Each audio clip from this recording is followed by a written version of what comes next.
Hi friends, തലവൻ എന്ന് പറഞ്ഞിട്ടുള്ള നമ്മുടെ ബിജു മേനോൻ, ആസിഫ് അലി എന്നിവർ പ്രധാന കഥാപാത്രങ്ങളെ വന്നിട്ടുള്ള ജിസ് ജോയ്. എനിക്ക് തോന്നുന്നു ആദ്യമായിട്ട് ഒരു ക്രൈം ത്രില്ലർ സസ്പെൻസ് ഇൻവെസ്റ്റിഗേഷൻ ജോണറിലേക്ക് മാറിയിരിക്കുകയാണ്. പൊതുവെ ജിസ് ജോയ് എന്ന് പറയുമ്പോൾ നമ്മൾ കാണുന്ന സ്ഥിരം ഒരു ഫീൽ ഗുഡ് സിനിമകളിൽ നിന്ന് വ്യത്യസ്തമായിട്ടുള്ള എൻറ്റയർലി ഡിഫറെൻ്റ് ആയിട്ടുള്ള ഒരു ജോണർ.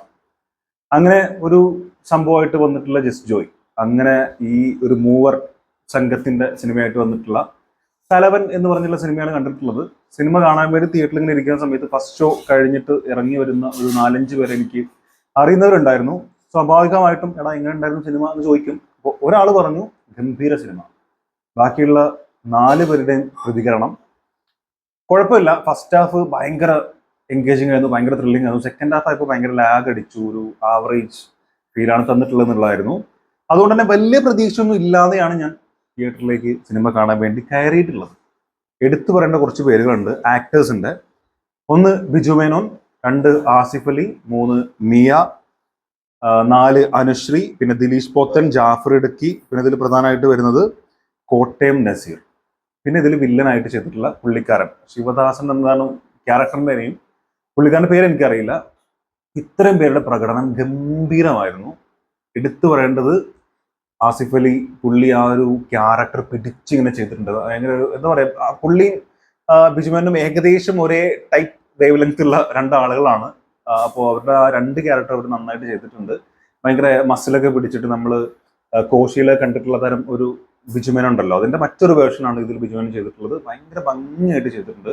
ആ ഒരു ഭയങ്കര ഗൗരവക്കാരൻ, ഒരു പോലീസുകാരൻ എന്നൊക്കെ ഉള്ളത് നമുക്ക് ആദ്യത്തെ പുള്ളീന്റെ ഒരു എൻട്രിയിൽ നിന്ന് തന്നെ നമുക്കത് ഫീൽ ചെയ്യും. പിന്നെ പറഞ്ഞിട്ട് ജാഫർ ഇടുക്കി ചെറിയൊരു ക്യാരക്ടറാണ് ചെയ്തിട്ടുള്ളത്. ലാസ്റ്റ് ഫൈനലിലേക്ക് വരുമ്പോൾ ഒരു സസ്പെൻസ് നിലനിർത്തുന്ന ഒരു കഥാപാത്രമാണ്. പുള്ളി അത് ഭയങ്കര രസമായിട്ട് ചെയ്തിട്ടുണ്ട്. ജാഫർക്ക് ഇപ്പൊ അടുത്ത് ചെയ്യുന്ന ഏത് കഥാപാത്രം എടുത്താലും അങ്ങനെയാണ്, അത് ഭയങ്കര അതിനോട് ഇഴുകിച്ചേർന്ന് ചെയ്യാന്ന് പറയുന്നത്. അത്തരത്തിൽ കുറച്ച് തമാശയും സസ്പെൻസും എല്ലാം കൂടെ മിക്സ് ചെയ്തിട്ടുള്ള ഒരു കഥാപാത്രം, അത് നന്നായിട്ട് ചെയ്തിട്ടുണ്ട്. പിന്നെ അനുശ്രീ എനിക്ക് തോന്നുന്നു ഞാൻ പുള്ളിക്കാരിന്റെ കണ്ടതിൽ എനിക്ക് പേഴ്സണലി ഏറ്റവും ഇഷ്ടപ്പെട്ട ക്യാരക്ടറാണ്. ഭയങ്കര രസമായിരുന്നു. അവരുടെ ആ ഫീലിങ്സ്, അവരുടെ ഇമോഷൻ, അതൊക്കെ ഭയങ്കരമായിട്ട് നമുക്ക് അനുഭവിക്കാൻ പറ്റുന്നുണ്ട് എന്നുള്ളതാണ് എനിക്ക് തോന്നിയിട്ടുള്ളത്. മിയ ഈ ക്യാരക്ടർ കുറച്ചൊരു ഹാൻഡിക്യാപ്പ് ടൈപ്പ് കുറച്ച് ഭാഗങ്ങളൊക്കെ വരുന്നുണ്ട്. അതൊക്കെ നന്നായിട്ട് ചെയ്തിട്ടുണ്ട്. ഓരോ സ്ഥലങ്ങളിലും അത് കറക്റ്റ്. അങ്ങനെയുള്ള ഒരാൾ നടക്കുമ്പോൾ എങ്ങനെയാണ് ആ കൈ അവര് ഒരു സപ്പോർട്ടിന് വേണ്ടിയിട്ട് തൊടുന്നത് എങ്ങനെയാണ്, ഇത്തരം കാര്യങ്ങളൊക്കെ ഭയങ്കര ഡീറ്റെയിലിംഗ് ആയിട്ട് തന്നെ സിനിമയിൽ ചെയ്തിട്ടുണ്ട്. പിന്നെ പറയേണ്ടത് നസീർക്ക, കോട്ടയം നസീർ.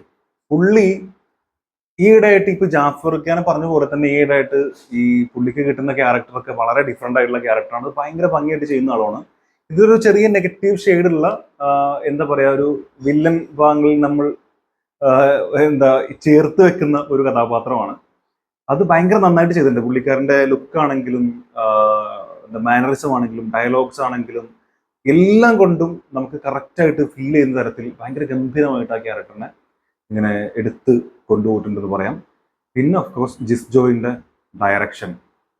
നമ്മൾ സ്ഥിരം കാണുന്ന പുള്ളിന്റെ ഒരു ഫ്രെയിമിംഗ് ഉണ്ടല്ലോ, നല്ല കളർഫുൾ ആയിട്ടുള്ള നല്ല ഭംഗിയുള്ള ഫ്രെയിംസ്. ഇത് അങ്ങനത്തെ ഫ്രെയിംസ് ഇടക്കിടക്ക് കയറി വരുന്നുണ്ട്. അപ്പോഴും ഈ പറഞ്ഞ പോലെ സസ്പെൻസ് ക്രിയേറ്റ് ചെയ്യുന്ന രീതിയിലുള്ള ചില ക്യാമറ മൂവ്മെന്റ്സ്, അതൊക്കെ എനിക്ക് ഭയങ്കര ഇഷ്ടമായി. കുറേ സ്ഥലങ്ങളിലുണ്ട് അത്.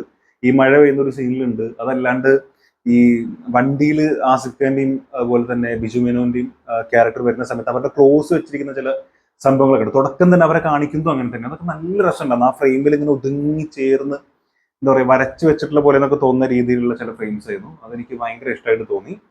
ഇനി കഥയിലേക്ക് വരികയാണെങ്കിൽ ഫസ്റ്റ് ഹാഫ് എല്ലാവരും പറയുന്ന പോലെ തന്നെ ഭയങ്കര ഫാസ്റ്റ് ആയിട്ടുള്ള, ഭയങ്കര എൻഗേജിങ് ആയിട്ടുള്ള, ഇനി എന്ത് സംഭവിക്കും എന്നുള്ള ഒരു വല്ലാത്തൊരു സസ്പെൻസിൽ അങ്ങനത്തെ ഒരു ത്രില്ലിംഗ് ആയിട്ടുള്ള ഒരു സംഭവം തന്നെയായിരുന്നു ഫസ്റ്റ് ഹാഫ്. അത് ഇന്റർവെല്ലിൽ വരുമ്പോൾ തന്നെ നമുക്ക് ചായ കുടിച്ചൊന്ന് പുറത്തുനിന്ന് പോയി ഒന്ന് വന്നു കഴിഞ്ഞാൽ ഇനി എന്താണ് സംഭവിക്കുന്ന ഒരു ത്വര ഉണ്ടാക്കാൻ അതിന് സാധിച്ചിട്ടുണ്ട്.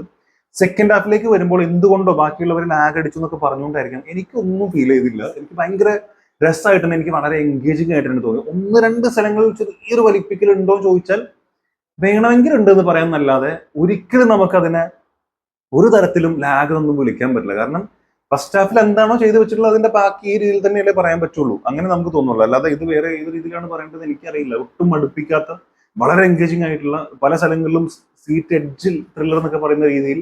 കാരണം നമുക്ക് ആ ഒരു ഇമോഷനിലേക്ക് നമ്മൾ വളരെയധികം ഇറങ്ങി ചെല്ലുകയും ഇനി എന്തായിരിക്കും സംഭവിക്കുക, ഇവരിതിനെ എങ്ങനെ നേരിടും എന്നുള്ള തോന്നൽ, അങ്ങനത്തെ ചില തോന്നലുകളൊക്കെ നമ്മുടെ ഉള്ളിലേക്ക് അത് കൊണ്ടുവരുന്നുണ്ട് എന്നുള്ളതാണ്. അവിടെ ഈ വില്ലൻ ലാസ്റ്റ് ക്ലൈമാക്സ് ഭാഗത്ത് വരുമ്പോൾ വില്ലന്റെ ചില അഭിനയ മുഹൂർത്തങ്ങളൊക്കെ ഭയങ്കര രസകരമായിരുന്നു. കാരണം പുള്ളി കുറച്ച് സൈക്കിക് ആയിട്ടുള്ള തരത്തിലുള്ള കുറെ സംഭവങ്ങളൊക്കെ ചെയ്യുന്നുണ്ട്. അതൊക്കെ വളരെ മനോഹരമായിട്ട് വന്നിട്ടുണ്ട്. എവിടെയും മോശം പറയാൻ പറ്റാത്ത ഒരു ഒരു എന്താ പറയുക, ഒട്ടും പ്രതീക്ഷിക്കാതെ പോയി ഒരു നല്ലൊരു ഒരു ഗംഭീര ത്രില്ലർ കണ്ടൊരു ഫീലാണ് എനിക്ക് കിട്ടിയിട്ടുള്ളത്. എന്ന് വെച്ചിട്ട് ഭയങ്കരമായ പടം എന്നൊന്നും പറയാൻ പറ്റില്ല. എന്നാലും മലയാളത്തിൽ നിന്ന് നമുക്ക് ഇടയ്ക്ക് കിട്ടുന്ന ഒരു വളരെ മികച്ച ഒരു സസ്പെൻസ് ഇൻവെസ്റ്റിഗേഷൻ ത്രില്ലർ തന്നെയാണ് തലവൻ. ധൈര്യമായിട്ട് ടിക്കറ്റ് എടുത്ത് കാണാം എന്നുള്ളതാണ് എൻ്റെ അഭിപ്രായം. പിന്നെ ഇതിലെ BGM ആണെങ്കിലും മറ്റു പാട്ടുകളാണെങ്കിലും ഒക്കെ ഒരു പാകത്തിനാണ് എല്ലാം. ഒട്ടും ഓവറായിട്ട് ഒരു തരി പോലും ഇത് എന്തോന്നും ചോദിക്കാം ഒരു സാധനമില്ല. ആ കഥയിനോട് ചേർന്ന് നമ്മുടെ ഫീലിങ്സിനോട് ചേർന്ന് നിൽക്കുന്ന BGM. നമ്മൾ ഒരു സ്ഥലത്ത് പോലും ഒരു BGMന്റെ ഒരു ബീറ്റ് കൂടി കഴിഞ്ഞാൽ നമുക്ക് പെട്ടെന്ന് ആ ബീറ്റിലേക്ക് നമ്മൾ ശ്രദ്ധ പോകും. അങ്ങനെയൊന്നുമില്ല. ഇത് ആ കഥയിൽ നിന്ന് ഒരിക്കലും നമ്മളെ പിരിക്കാത്ത രീതിയിൽ അതിനോട് ഒഴുകി എന്താ പറയുക ഇഴുകിച്ചേർന്ന ഒരൊറ്റ ഒഴുക്കിലാണ് ഇതെല്ലാം പോകുന്നത്. അതിനുള്ള ബിജു മേനോന്റെ ക്യാരക്ടർ ഒരു പ്രത്യേക സമയത്ത് ഒരു പാട്ട് വരുന്നുണ്ട്. ബിജു ചേട്ടൻ തന്നെയാണോ പാടിയെന്ന് ഡൗട്ട് ഉണ്ട് എനിക്ക്. ഈ കറക്റ്റായിട്ട് ആരാ പാടിയെന്ന് അറിയില്ല. ഇന്നലെ ആ പാട്ട് ഭയങ്കര രസമായിരുന്നു കേട്ടോണ്ടിരിക്കാൻ. അതും ഈ പറഞ്ഞ പോലെ കഥയ്ക്ക് ചേരുന്ന രീതിയിലാണ് വന്നിട്ടുള്ളത്. ഒട്ടും പഠിപ്പിക്കാത്ത വളരെ നല്ലൊരു സിനിമയാണെന്നാണ് എൻ്റെ അഭിപ്രായം. കണ്ടവരുണ്ടെങ്കിൽ തീർച്ചയായും നിങ്ങളുടെ അഭിപ്രായം കമന്റ് രേഖപ്പെടുത്തുക. സോ മറ്റൊരു വീഡിയോ കാണാം. ഇതുവരെ